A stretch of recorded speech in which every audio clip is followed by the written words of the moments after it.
Saudara sekalian, selamat berjumpa dalam PJP Ginting Channel tentang opini kebangsaan dengan tema Pancasila dan Sila-sila. Seperti kita ketahui bersama, Bung Karno dalam pidato 1 Juni 1945 di hadapan sidang BPUPKI mengemukakan dasar Indonesia merdeka yang disebut dengan Pancasila. Semua peserta sidang secara aklamasi menyetujui Pancasila sebagai dasar negara Indonesia merdeka. Sejak saat itu, sampai tahun 1966, Bung Karno tidak henti-hentinya memberi kuliah umum di berbagai tempat dan di berbagai momentum tentang Pancasila sebagai dasar negara Indonesia merdeka. Ada berbagai hal disebutkan oleh Bung Karno dan sungguh-sungguh ditekankan oleh beliau, antara lain. 1. Pancasila adalah satu Weltanschauung, yaitu dasar falsafah yang dapat mempersatukan bangsa Indonesia dari Sabang sampai Merauke. 2. Pancasila adalah dasar bagi pembentukan karakter bangsa yang membedakannya dengan bangsa-bangsa lain. Salah satu contoh karakter bangsa Indonesia adalah gotong royong.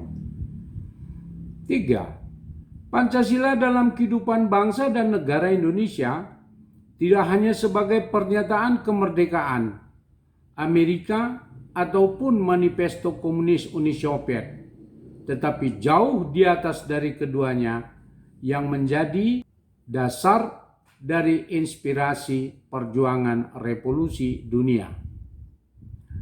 4. Pancasila merupakan perwakilan perasaan rakyat yang menjadi korban penghisapan manusia oleh manusia, bangsa oleh bangsa, sehingga menjadi semangat bangsa-bangsa untuk membangun dunia baru yang adil dan beradab. 5. Pancasila menjadi lem perekat persatuan nasional yang menuntun rakyat Indonesia secara objektif untuk melawan imperialisme. 6. Pancasila adalah filosofis Groundslag yang bersumber dari perasaan dan batin rakyat untuk mampu berdiri tegak dan bersatu padu dalam mencapai dan mengisi kemerdekaan. 7. Filsafat Pancasila menghimpun dan mempersatukan seluruh rakyat Indonesia dengan kebudayaan dan kepercayaan yang beraneka corak warnanya menjadi ikatan kebangsaan yang besar dan berjiwa dan menghimpun serta mempersatukan Indonesia dengan alam kemanusiaan di seluruh dunia. 8. Dasar negara Pancasila selain dapat mempersatukan seluruh bangsa Indonesia, juga memberi arah bagi pri kehidupan negara kita.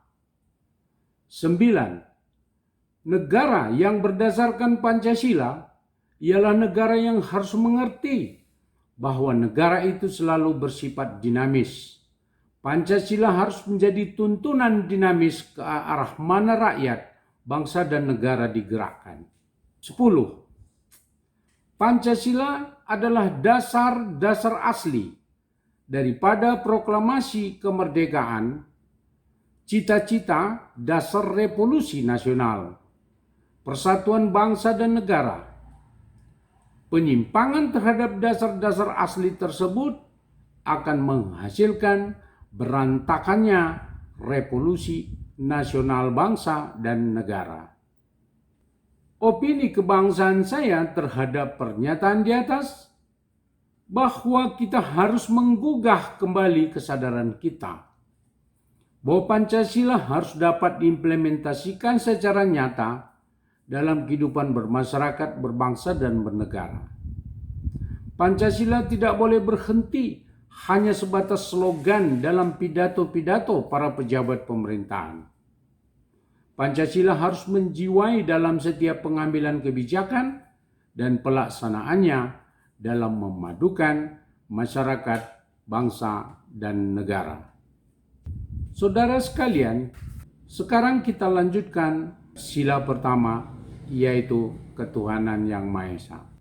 Bangsa Indonesia berdasarkan penggalian Bung Karno, sejak awal pertumbuhan masyarakatnya dimulai dari zaman pra-Hindu, zaman Hindu, zaman Islam, zaman imperialisme kolonialisme Belanda, zaman penjajahan Jepang.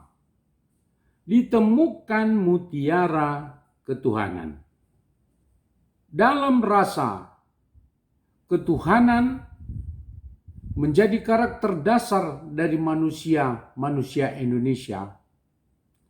Hal ini tampak bahwa bangsa Indonesia mempunyai kebiasaan dalam menyelenggarakan suatu acara selalu meminta kekuatan gaib dan keselamatan dari Tuhan.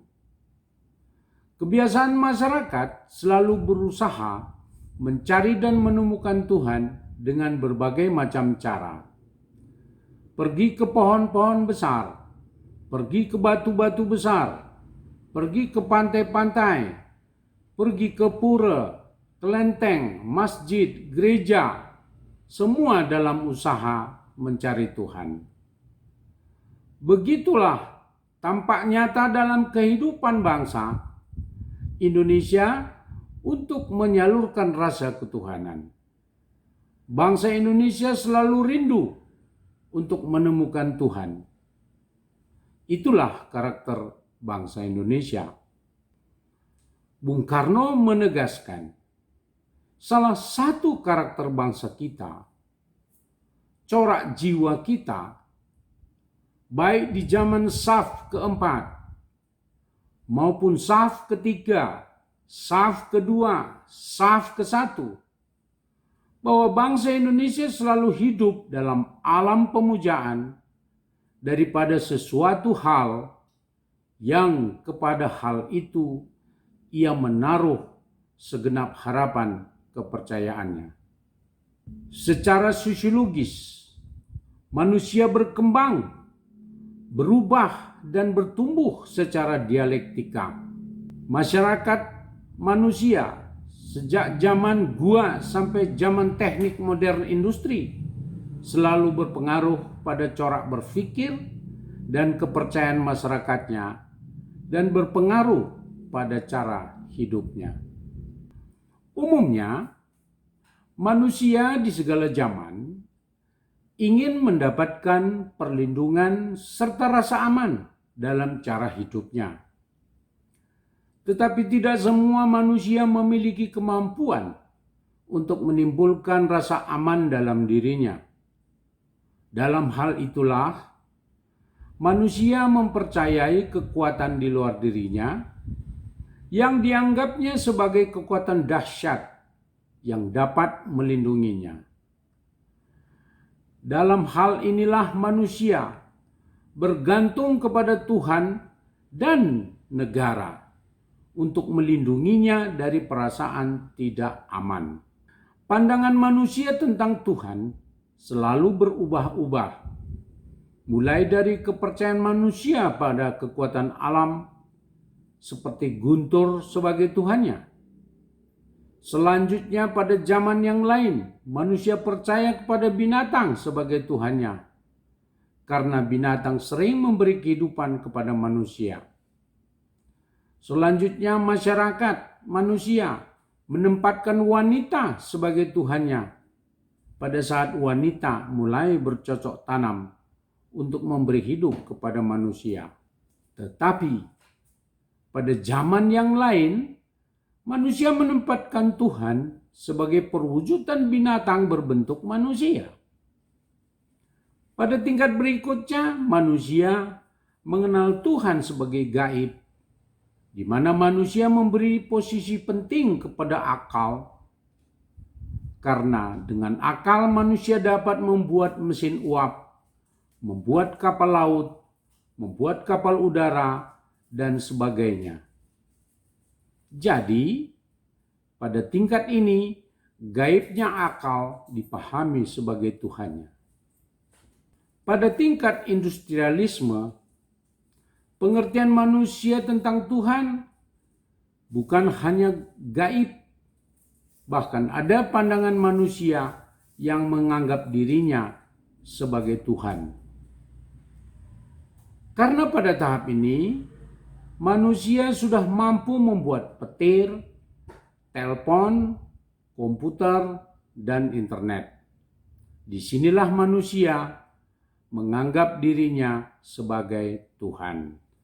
Melihat pada perkembangan tahapan-tahapan masyarakat, satu hal yang pasti, bahwa rakyat Indonesia percaya kepada Tuhan.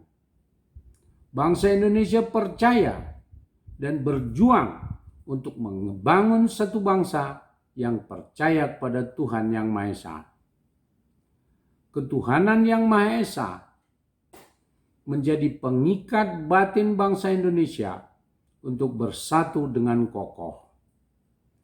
Ketuhanan Yang Maha Esa harus menjadi bintang pembimbing bangsa Indonesia untuk membangun dan mewujudkan bangsa yang berketuhanan Yang Maha Esa. Ketuhanan Yang Maha Esa menjadi dasar bagi kehidupan bersama untuk semua golongan agama dan kepercayaan yang ada di negara Republik Indonesia. Kehidupan beragama dan berkepercayaan dalam diri bangsa Indonesia menjadi bagian yang tak terpisahkan.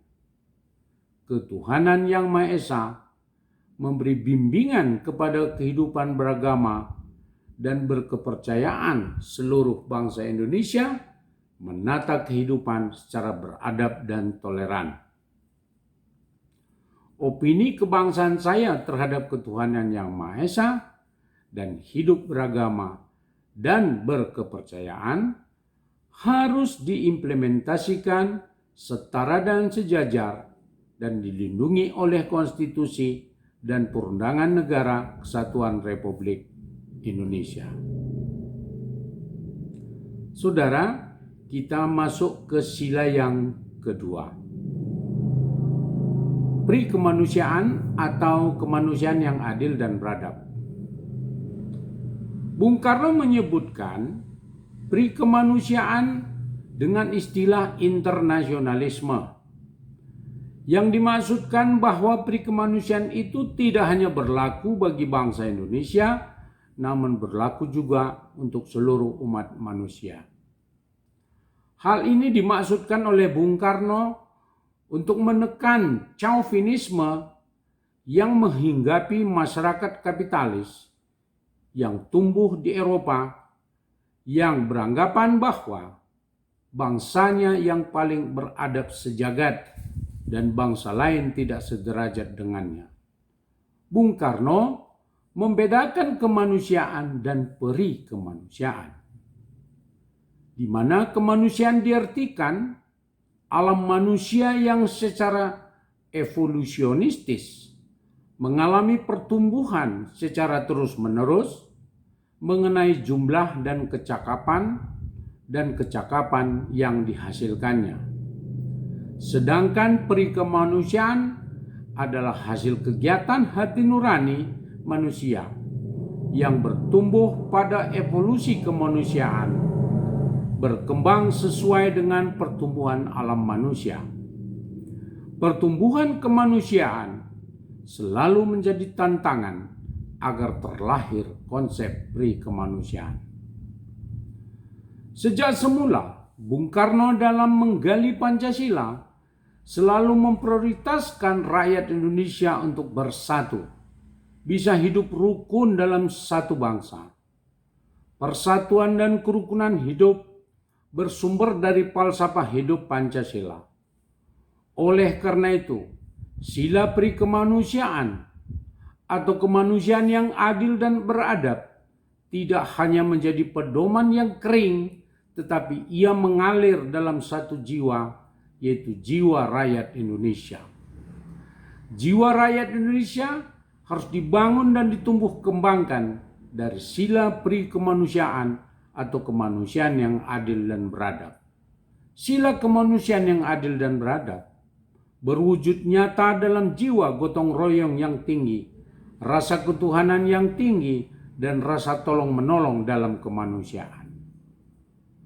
Opini kebangsaan saya tentang sila perikemanusiaan atau kemanusiaan yang adil dan beradab ialah masyarakat perlu digugah kesadarannya untuk lebih peduli pada rasa kemanusiaan seperti gotong royong, kerja bakti sosial, saling tolong-menolong, saling bantu-membantu dalam memecahkan berbagai persoalan kemanusiaan yang timbul di tengah-tengah masyarakat. Untuk pemerintah, agar mengeluarkan kebijakan-kebijakan yang pro kemanusiaan dalam menanggulangi persoalan sosial kemanusiaan yang tumbuh di tengah-tengah masyarakat. Berikutnya saudara, sila ketiga yaitu kebangsaan atau persatuan Indonesia. Bangsa Indonesia mengalami fase pertumbuhan dari bentuk gerombolan-gerombolan kecil-kecil, puak-puak, suku-suku yang berproses menjadi bangsa. Bangsa Indonesia lahir dari gagasan fenomenal kebangsaan yang pertumbuhannya diinginkan dan dicita-citakan. Dalam pengertian, bangsa Indonesia tidak lahir secara alamiah melalui fase pertumbuhan, melainkan dibentuk, diperjuangkan, diinginkan, dan dicita-citakan menjadi sebuah bangsa. Bangsa Indonesia tidak lahir karena pemberian atau rasa belas kasihan dari bangsa lain. Saudara, konsekuensi dari bangsa yang dibentuk dan dicita-citakan dari sekumpulan suku yang dikenal sebagai bangsa Indonesia antara lain harus memiliki kesatuan perasaan, kesatuan pandangan, kesatuan tujuan, kesatuan cita-cita, yakni bangsa Indonesia yang bersatu, berdaulat, berkemakmuran, berkeadilan, dan berkesejahteraan. Konsekuensi berikutnya ialah bahwa perbedaan ras, agama, golongan perlu dilebur dalam satu cita-cita dan tujuan, yaitu bermasyarakat, berbangsa, dan bernegara Indonesia yang bersatu, berdaulat, berkemakmuran, berkeadilan, dan berkesejahteraan. Kebangsaan Indonesia atau Persatuan Indonesia dan nasionalisme Indonesia perlu selalu ditumbuh kembangkan agar menjadi lebih kuat dari bangsa-bangsa lain. Kecintaan terhadap bangsa Indonesia harus menjadi dasar pijakan untuk mempersatukan seluruh elemen-elemen yang berbeda menuju kuat kokohnya nasionalisme demi kemajuan bangsa dan negara. Persatuan Indonesia harus menjadi dasar kekuatan kokohnya nasionalisme dan rasa kebangsaan dalam percaturan kehidupan antar bangsa di dunia ini. Nasionalisme, rasa kebangsaan, persatuan Indonesia secara dinamis dan kokoh harus tetap menjadi dasar kemajuan bangsa dan negara Indonesia. Opini kebangsaan saya berkaitan dengan sila persatuan Indonesia ini perlu diimplementasikan lebih dalam, lebih kuat, lebih kokoh untuk melawan sikap, tindakan, dan perilaku orang-orang tertentu yang berupaya untuk memecah belah bangsa dan negara Indonesia. Pemerintah sesuai amanat konstitusi harus melahirkan kebijakan-kebijakan yang dapat menumpas kelompok-kelompok masyarakat yang selalu berupaya ke arah terjadinya disintegrasi bangsa. Sila keempat, kedaulatan rakyat atau kerakyatan yang dipimpin oleh hikmat kebijaksanaan dalam permusyawaratan perwakilan. Bung Karno dalam pidato lahirnya Pancasila antara lain mengungkapkan dalam mufakat, dasar perwakilan, dasar permusyawaratan. Negara Indonesia bukan satu negara untuk satu orang. Bukan satu negara untuk satu golongan, walaupun golongan itu kaya. Tetapi kita mendirikan negara semua buat semua, satu buat semua, dan semua buat satu. Dengan pernyataannya ini, Bung Karno menegaskan bahwa Negara Kesatuan Republik Indonesia dimiliki oleh masyarakat yang sosialis, masyarakat yang bermusyawarah, masyarakat yang berdemokrasi, yang dijiwai oleh Pancasila. Dengan demikian, Negara Kesatuan Republik Indonesia dapat juga disebut sebagai negara demokrasi Pancasila. Inti dari sila keempat atau kedaulatan rakyat, perwakilan, permusyawaratan ialah demokrasi. Demokrasi itu hanyalah alat teknis untuk membentuk pemerintahan negara. Demokrasi hanyalah cara dan metode untuk membentuk pemerintahan negara. Dalam demokrasi, rakyat adalah pelaksana utama dan pemegang kedaulatan yang utama. Partisipasi rakyat dalam demokrasi adalah salah satu cara mewujudkan pemerintahan negara yang demokratis. Demokrasi adalah pilihan sadar rakyat Indonesia untuk membentuk pemerintahan negara yang menitikberatkan kedaulatan rakyat. Demokrasi yang tumbuh dan berkembang di Indonesia bukanlah demokrasi yang muncul dari negara-negara kapitalis, melainkan tumbuh dan berkembang berdasarkan nilai-nilai Pancasila. Dengan demikian, demokrasi yang tumbuh dalam praktek-praktek pembentukan pemerintahan negara di Indonesia disebut demokrasi Pancasila. Demokrasi yang tumbuh dan berkembang sejak proklamasi kemerdekaan hingga saat ini bukanlah tujuan. Sebab demokrasi itu secara sadar dipilih hanya untuk pemerintahan negara. Sedangkan tujuan Negara Kesatuan Republik Indonesia yang diselenggarakan oleh pemerintah negara yang didukung oleh seluruh rakyat Indonesia ialah melindungi seluruh warga negara dan tanah tumpah darah Indonesia, memajukan kesejahteraan umum, mencerdaskan kehidupan bangsa, ikut serta melaksanakan ketertiban dunia berdasarkan kemerdekaan, perdamaian abadi, dan keadilan sosial.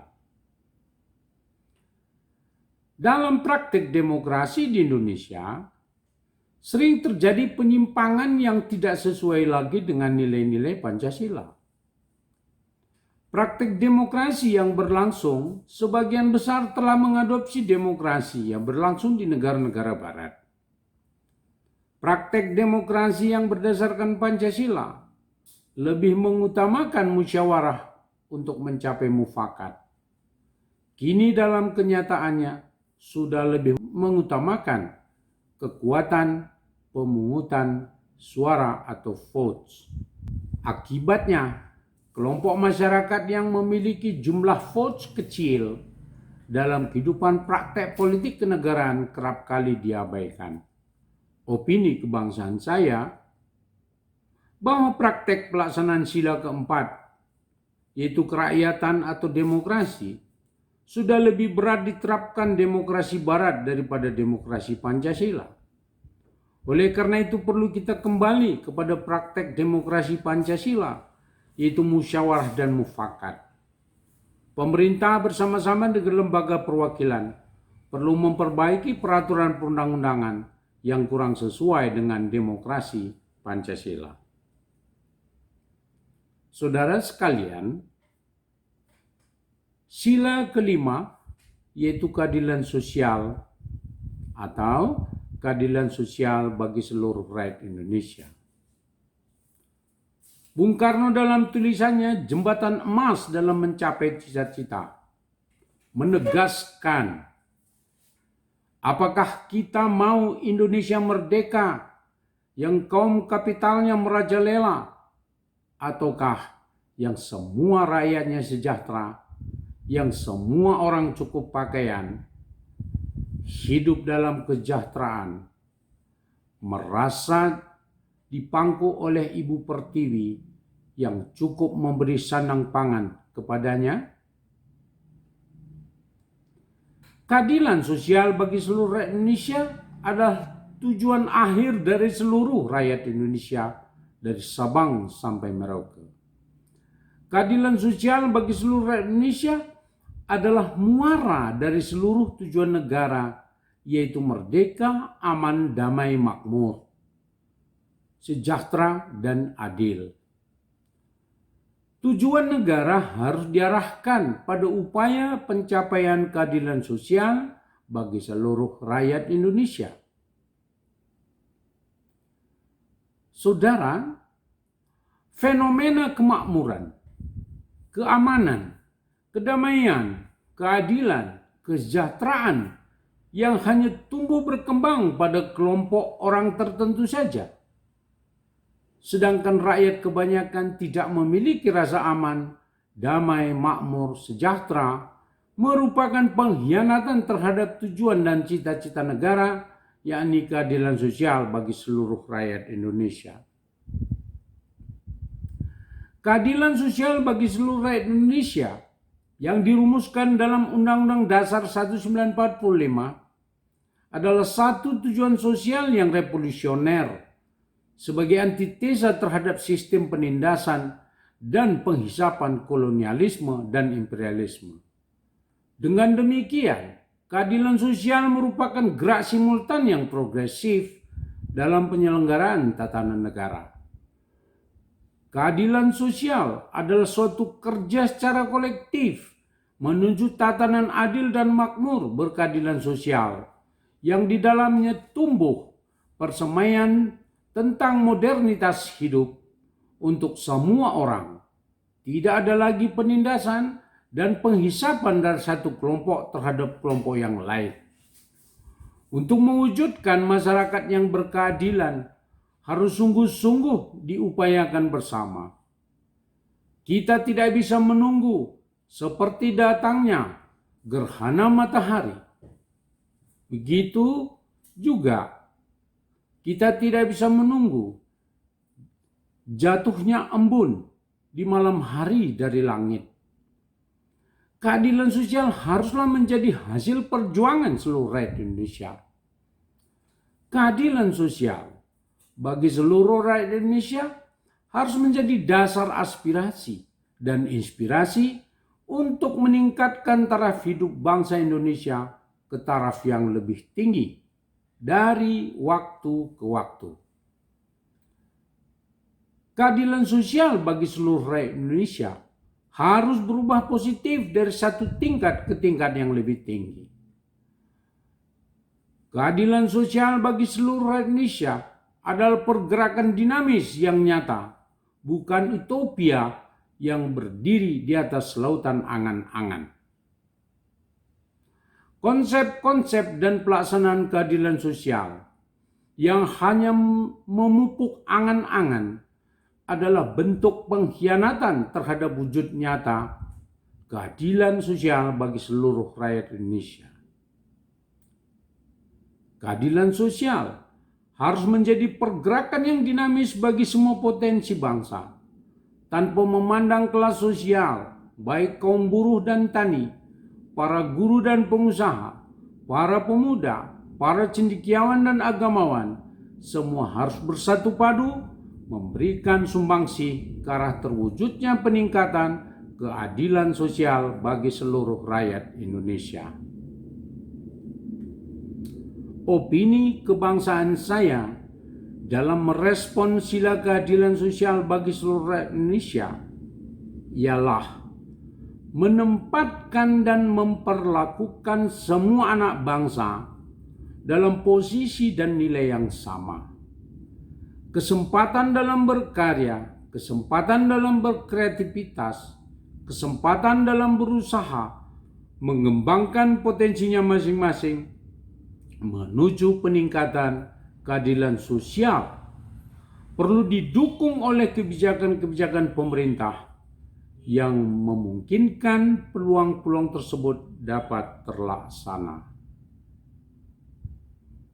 Demikian opini kebangsaan kali ini. Kita akan bertemu dalam opini kebangsaan berikutnya. Saudaraku, bila video ini dirasa bermanfaat, mohon subscribe, like, komen, dan share.